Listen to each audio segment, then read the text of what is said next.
উত্তরপ্রদেশে কাজে গিয়ে বানরের তাড়া খেয়ে মর্মান্তিকভাবে মৃত্যু হলো মুর্শিদাবাদের যুবকের।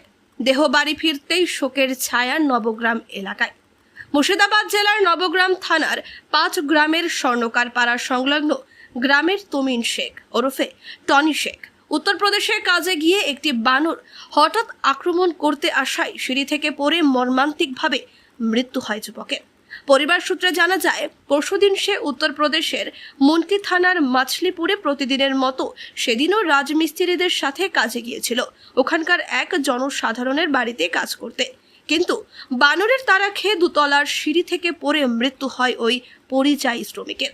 এরপর আজকে মৃত পরিযায়ী শ্রমিকের নিথর দেহ দেখার জন্য রাস্তার দুধারে উপচে পড়া ভিড় লক্ষ্য করা যায়। পরিবার সহ গ্রামবাসীদের মধ্যে নেমে এসেছে শোকের ছায়া।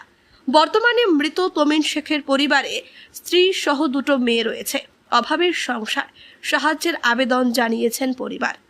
ব্যুরো রিপোর্ট, চেতনা নিউজ। এখানে একটা উত্তরপ্রদেশে একটা ছেলে কাজ করতো রাজমিস্ত্রির, সে দুর্ঘটনায় মারা গেছে। খুব ভালো ছেলে। তা এখনই লাশটাই এলো, তাই মানুষজন দাঁড়িয়ে দেখার জন্য দাঁড়িয়ে আছে।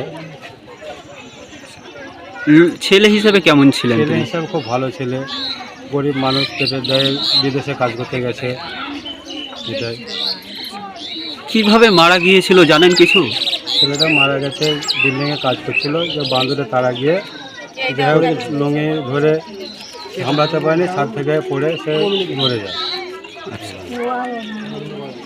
আপনার নাম? আমার নাম ভুলু শেখ। গ্রামের নামটা কি আছে? 5 গ্রাম চন্দ্রকার।